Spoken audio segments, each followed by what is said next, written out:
Hello, everyone, and thank you for being here today. For the third session of the virtual workshop series, 3D Firearm Imaging, we are joined by presenter Alexander Luby, a firearms examiner with Unified Forensic Laboratory. Without further delay, I will hand things over to our presenter. Thank you. Good afternoon or good morning, depending on where you're joining us from. Thank you, Patrick, for that introduction. As mentioned, my name is Alexander Luby. I am a firearms examiner here at the Unified Forensic Laboratory in Colorado. We're a regional laboratory. We actually service 4 counties and all of the police agencies within those counties. For my presentation today, part of this series, I'd like to talk to you about our experience here in the laboratory validating the use of the Cadre Forensics Top Match 3D system for our NIBIN program.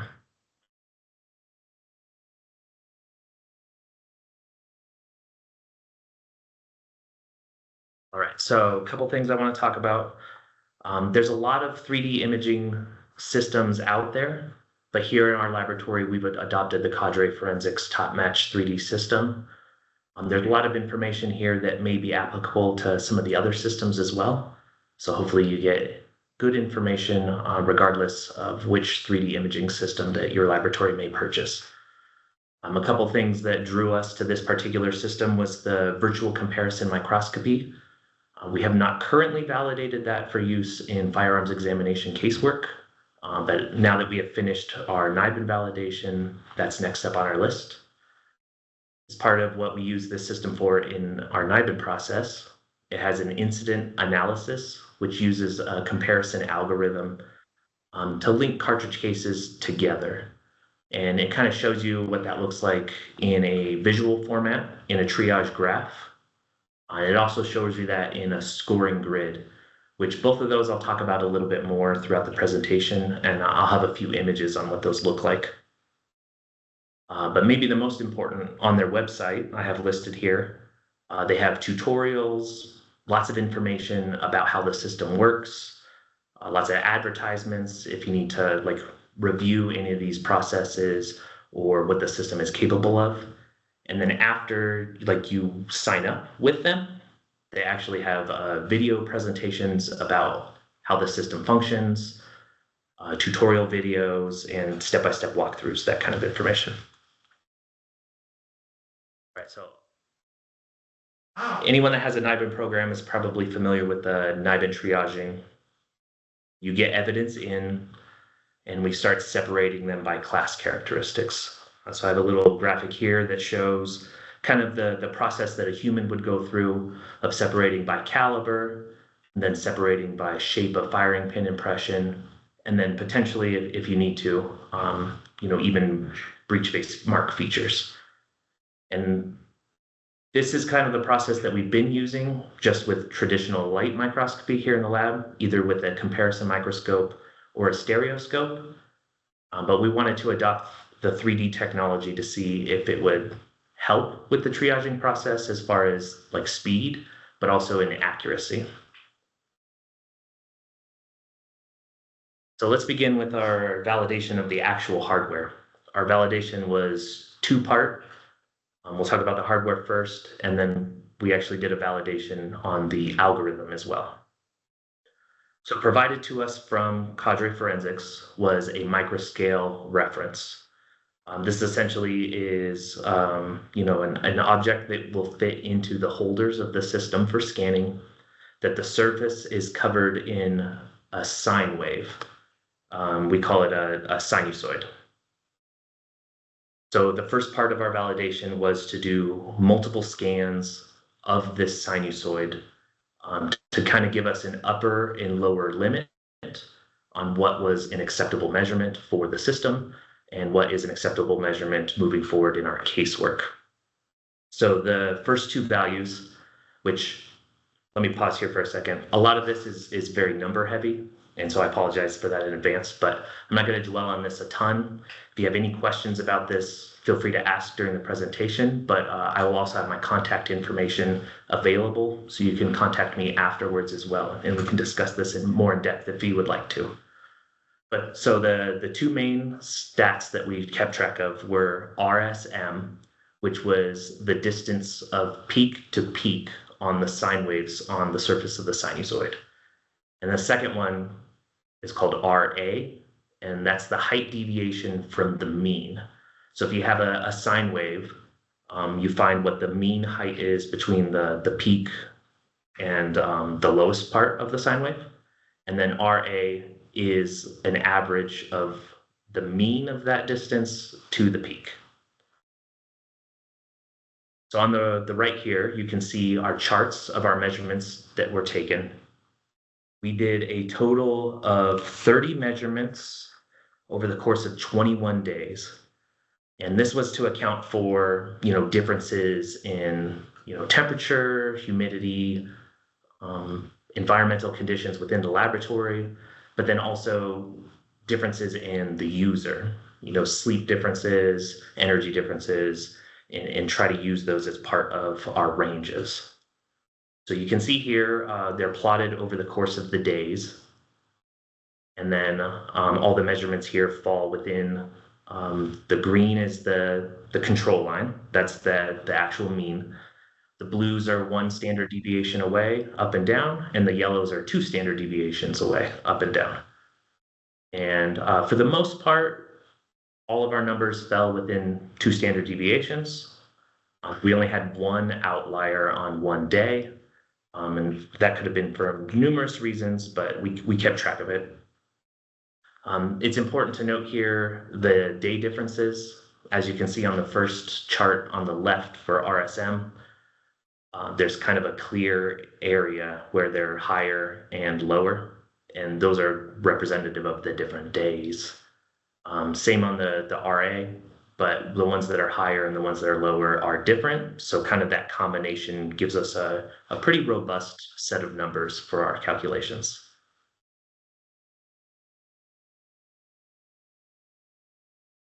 So those numbers were taken into account to set our controls for casework, which I'll talk about a little bit more in the future. But let's go ahead and move into the triaging algorithm validation.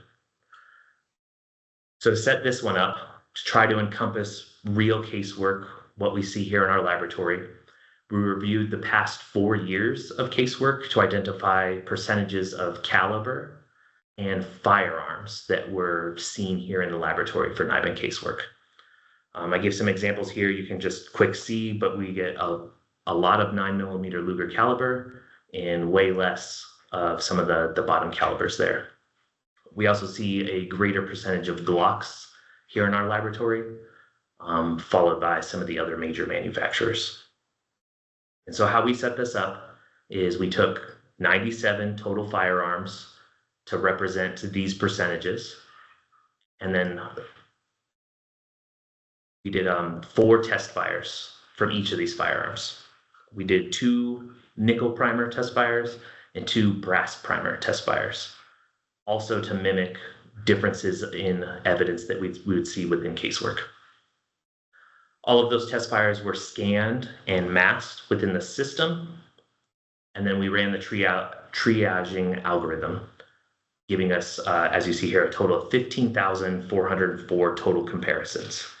And this gave us a pretty robust amount of data to use to show whether the system was functioning properly and would meet our needs for triaging, or if it wasn't going to work after all.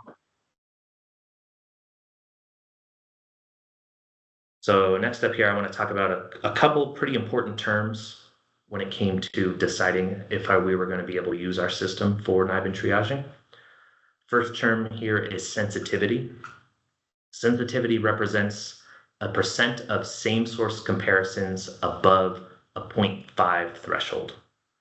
So let me break this down a little bit. The triaging algorithm assigns a score from 0 to 1 for each comparison.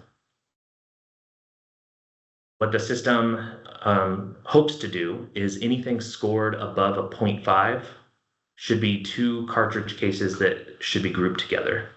Anything that scores below 0.5 is going to be 2 cartridge cases that should not be grouped together. So different source. So sensitivity is cartridge cases that should be grouped together and are also scoring above 0.5. Then on the flip side of that, our other term here, specificity, these are going to be the percent of cartridge cases that should not be grouped together and also score below 0.5. So these two metrics are just establishing that the system is working correctly. A couple more important parts here. So these images down on the right that look like just round orbs marked together with black lines, each one of those circles is representative of a cartridge case scan. And each of those black lines between them is representative of a link made by the algorithm, which would be a score above 0.5.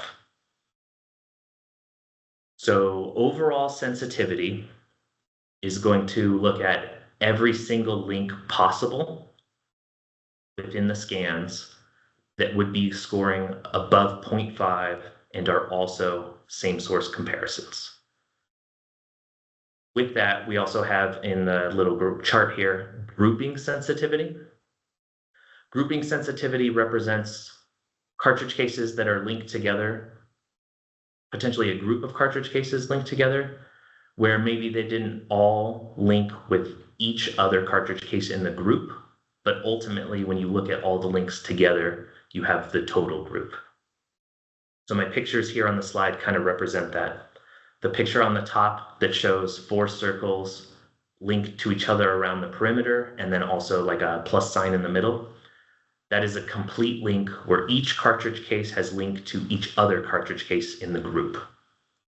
Whereas below that, we're showing 4 cartridge cases linked together more in a chain, where each one of the cartridge cases in that group only linked to one other cartridge case in the group.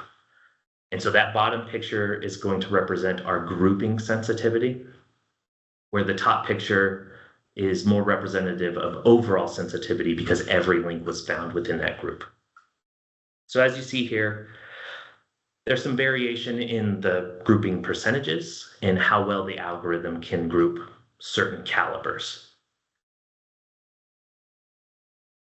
One of the troubles we were having is with some of the 223 rem caliber and 7.62 by 39 caliber, is that a lot of those cartridge cases, we find the link through the firing pin impression. And unfortunately at this time, the Cadre algorithm does not use firing pin impression. So we believe that that's why the sensitivity on those particular calibers is as low as it is. And that would actually also include the 22 long rifle for similar reasons. But if we look at our other calibers, the grouping there is very high for all of them.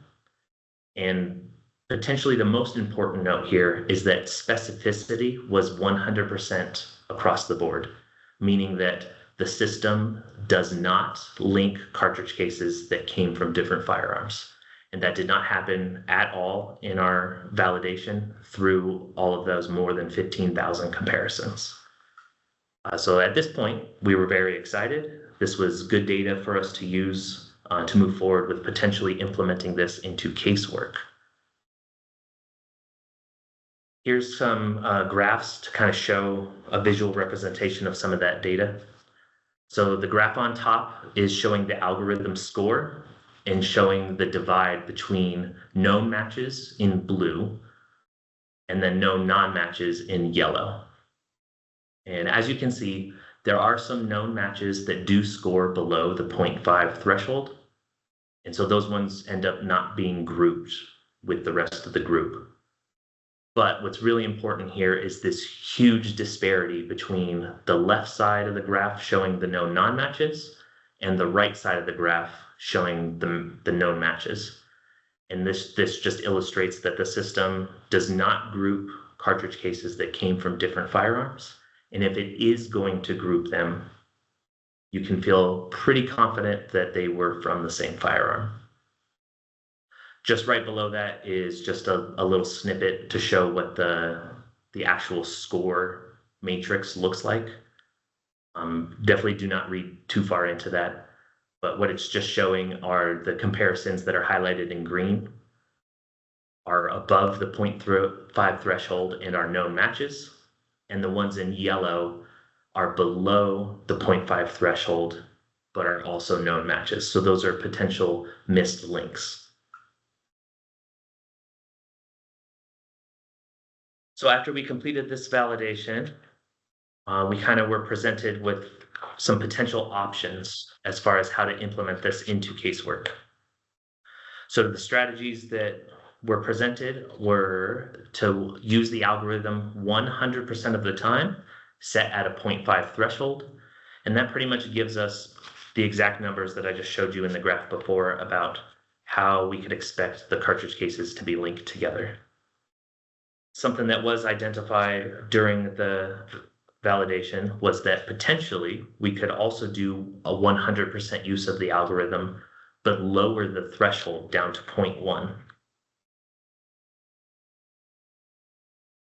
This changed our numbers slightly, where it changed our, pardon me one second, it changed our overall sensitivity from 78% to 88%, and only dropped our specificity from 100% to 99.75%.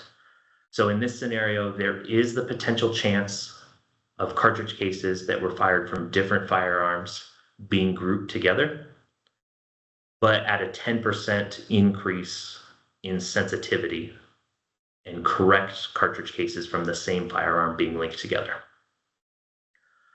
The third option was to still just use 100% use of the algorithm, but start running it at the 0.5 threshold. And if there were unlinked cartridge cases, run the algorithm again at the 0.1 threshold and use both of those as our gauge for deciding which ones should be grouped and which ones should not. And then our last potential option was to use the triage algorithm, but to have an employee manually check the unlinked cartridge cases. And then the other things that I'm going to touch on here today is some of our training and being familiar with the system, and then establishing our protocols in using this data from our validation into our actual casework here at the laboratory.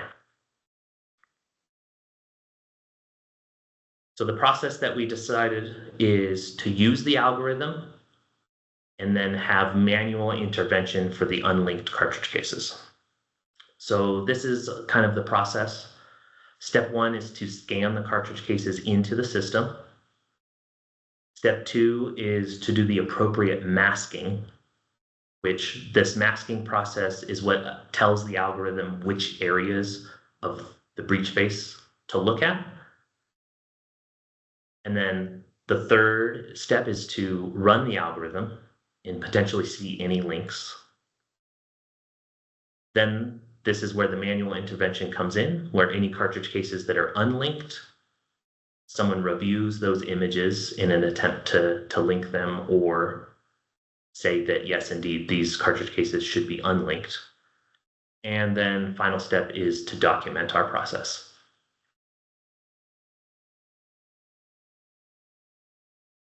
So real quick, let's talk about the training that we did. I mentioned it already, but on the Cadre Forensics website, they have online training that all of our employees here that we're going to be using the system partook in and learned pretty much the system in and out from the manufacturer.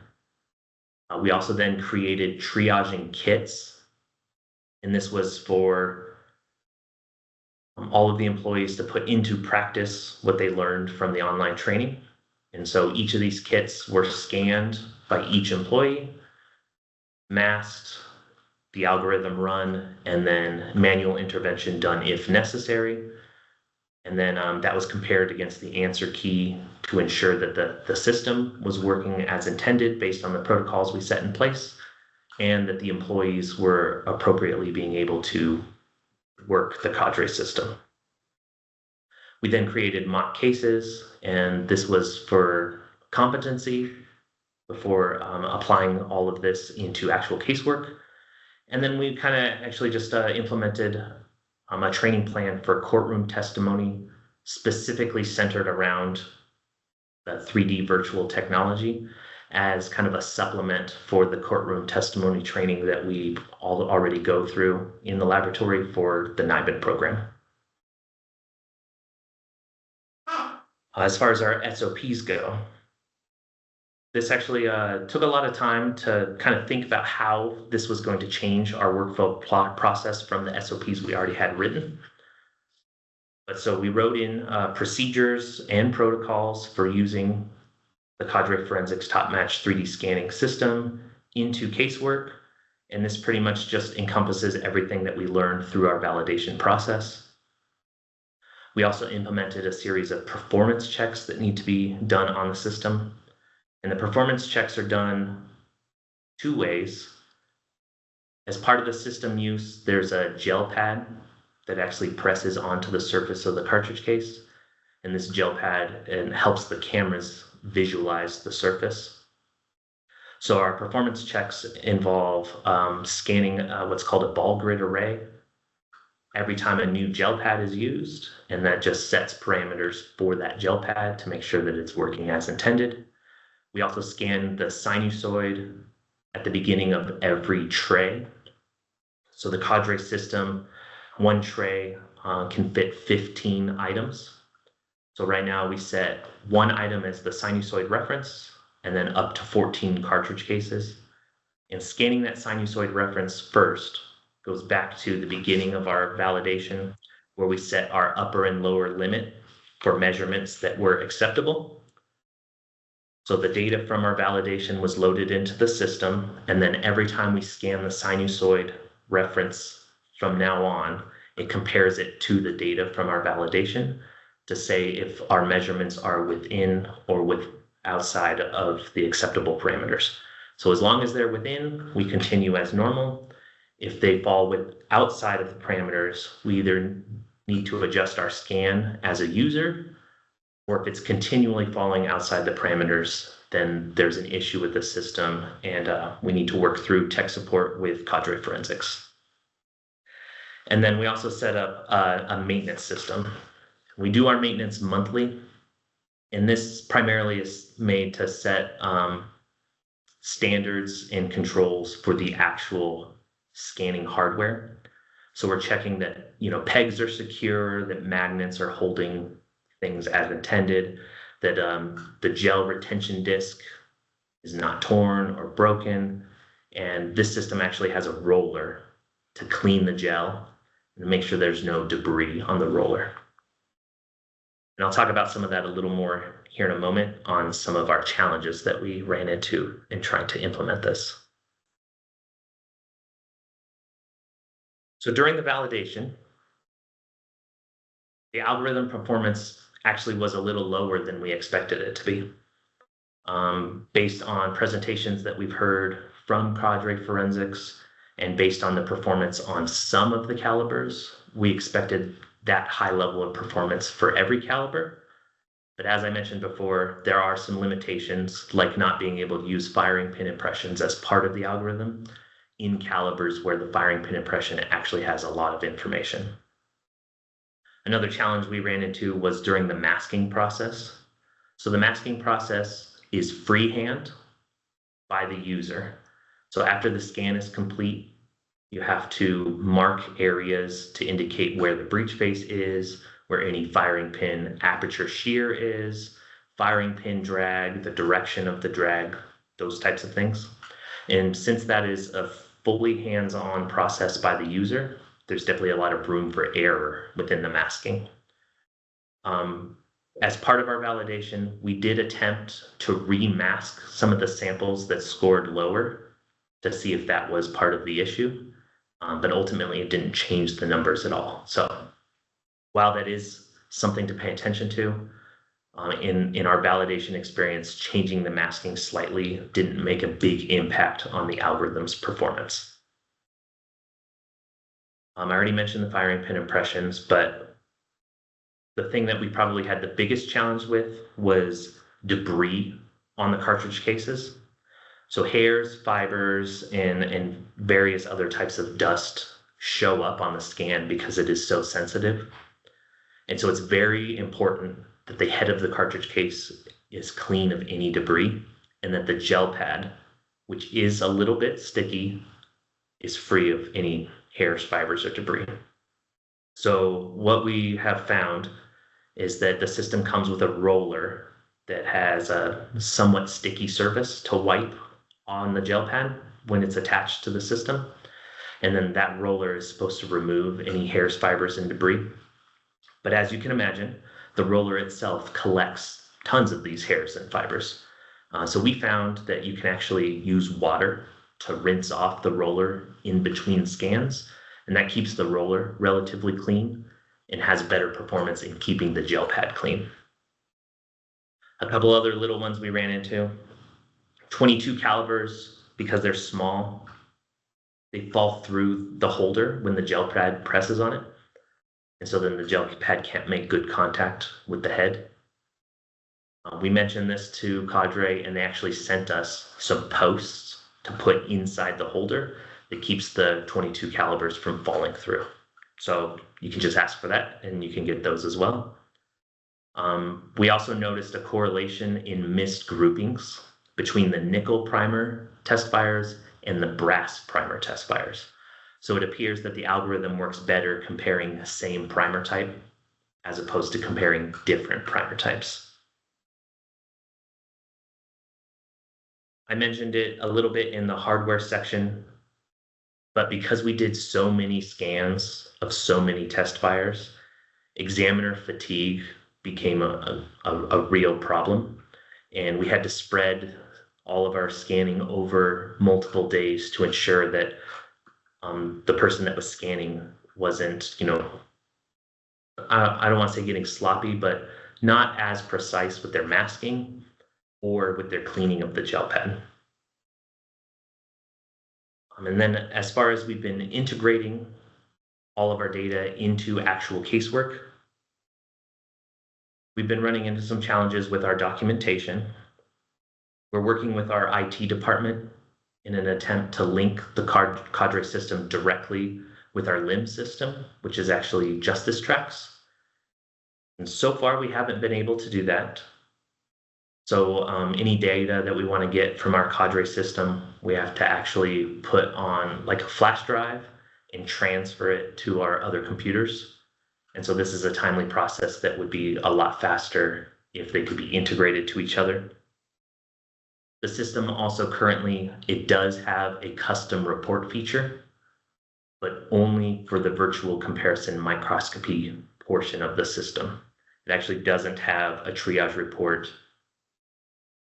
for just running the NIBIN algorithm. But I understand that's in the works and it may be coming in a future update. Initially as well, we weren't able to back up the data on the hard drive. So in our laboratory, we have an internal NAS system with multiple backups. And so we are currently trying to get the system, again, onto our network to be able to utilize those backups. But in the meantime, we actually just purchased some external hard drives, and we're going to back up the system onto those periodically. Just that way we don't lose our data if something happens to the single computer unit that the Cadre system is hooked up to. Another challenging part is that the Cadre TopMatch 3D system is still in its early stages of being adopted in laboratories. And so there are frequent updates. And as part of maintaining our triaging algorithm performance, we actually have written into our SOPs that we're going to do a performance check of the algorithm using 2 cartridge case standards from NIST in an attempt to see the score that they get for linking to each other. And we have to run this performance check every time there's an update, just to ensure that the algorithm is performing the same as it did during our validation study.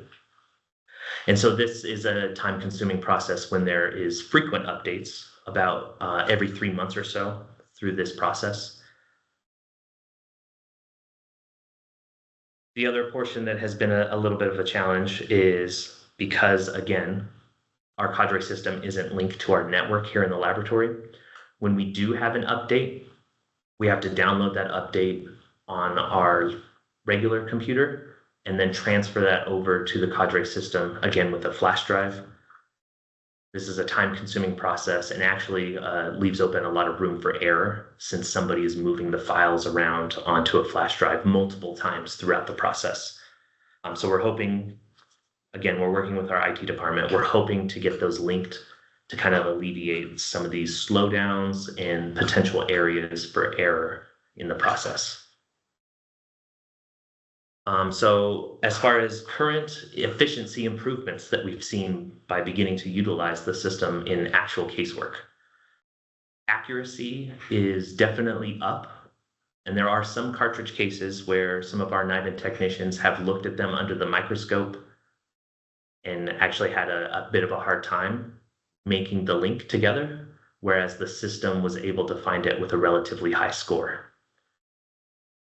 This is great because it reduces the manual effort on our NIBIN technicians' part and potentially reduces some of the errors that we may get in our groupings through the NIBIN process.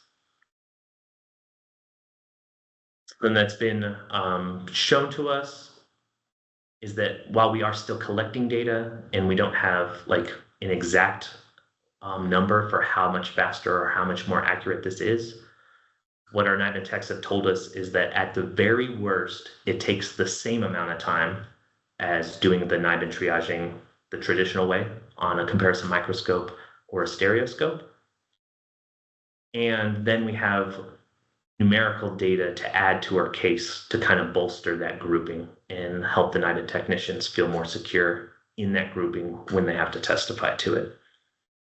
So as far as the comparative data goes, we're still collecting that because this is relatively new even for our laboratory. And the number of cases we've used the Cadre system for isn't quite enough in comparison to our years of data that we have for our traditional NIBIN triaging process. Something it's nice though, during our process when we were writing our SOPs, we included the use of the Cadre system as optional. That way, when we're presented with a case with calibers that maybe don't perform very well on the algorithm scoring, we don't have to spend a lot of time scanning those cartridge cases into the system with them potentially not having good results with the algorithm scoring. So it's up to the actual technician or examiner that's doing the case to decide if they want to use the Cadre system or the traditional triaging methods, or even a combination of the two. And then we wrote into our reporting and documentation to differentiate which process was used, just that way that it's a note to us if we have to testify to be able to say which process we used on this particular case. So in conclusion, the importance of validation is that, one, it's required in an accredited laboratory to be able to utilize a new method within casework, but also our validation process set our parameters for how accurate the system is, and it gave us a lot of insight on what we can expect in casework for how the algorithm is going to perform. Our integration and utilization of the system has had some challenges, but we were able to implement it relatively smoothly just by copying some of our processes as shown in the triage map at the beginning of this presentation. We use that to kind of implement our SOPs to match how the Cadre system functions. And then at the end of this, like I said, worst case scenario, it didn't improve casework efficiency at all, but it's giving us a lot more data to use to make our cases a little more robust. But what we're finding so far is promising as far as the system allowing our process to be faster and more accurate. So with that, we can go ahead and open this up for questions. Well, thank you, Alexander. That was great. And we do have a few questions. let's see, our first one that we have is, do you have any recommendations as to how frequently the data backups should occur? Oh yeah. So I think the data backups would maybe be dependent on how much casework you have coming through your laboratory, right? So if you have a small caseload, you wouldn't need to back up as often, potentially as someone who has a very large caseload, just because if something were to happen, you don't want to lose data. So currently we're doing backups monthly. We've had talks on doing it more frequently than that. But our IT department tells us they're actually pretty close to figuring out how to get that onto the network, and it'll be part of our routine backups with our other systems, which are daily. So I would say that that's maybe lab dependent, but the more casework you have, more frequent backups is probably better. Speaking of that, Jennifer asked, is there a reason why the Cadre computer is not on your internal network where you could transfer updates through the network? Yeah, so I'm not super sure about that. That's all being handled by our IT department. But I think it has to do with the setup of our laboratory in particular. So our laboratory is a regional laboratory that's actually developed by 3 different agencies, all contributing into one. And so the way our systems are set up is a little more complicated than some other laboratories. Great. And how long did the validation process last? Yeah, the whole process from start to finish, from when we got our finalized report, was actually about 3 months. Um, as far as the actual scanning goes, as far as the validation of the hardware, it was 21 days, and then after that, it was about the same amount of time to scan all the cartridge cases. Got it.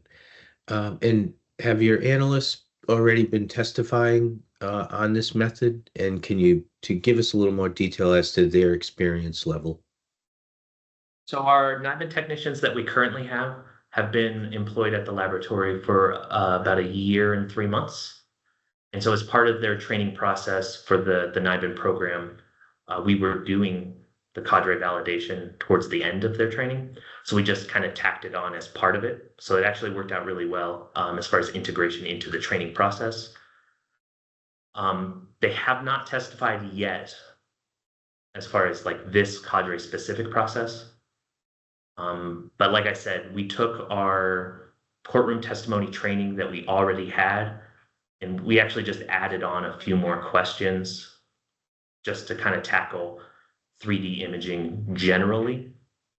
The good news is our NIBIN technicians already have a little background in this because the brass track system uses a form of 3D imaging. So we just kind of added in more Cadre specific questions. Got it. And when you say monthly, on average, how many cases are you putting out? Oh yeah. Oh geez. So offhand, we've actually had a little bit of a shift recently because one of our police agencies that's part of our like group actually started their own NIBIN program internally. They got a grant through the ATF, and some of our caseload has gone to them. So as far as within a month, I would say typically we're maybe doing around 150 scans into the brass track system. So then however many cartridge cases are in a case to equate to that, I guess I don't really have a number on hand, but not a huge amount. Okay. Next question is Stephanie, good question. What criteria do you anticipate testifying to regarding the algorithm score? I mean, so typically we don't testify too much to the grouping other than our process. So essentially what our questions that we included into the training program for testimony is just how the imaging software works and that there is an algorithm that produces a score with how closely related these two samples are based on the features that are on the surface of the scan. And so essentially the testimony focuses mainly around the score threshold and why above a certain threshold we have them grouped and why below we don't.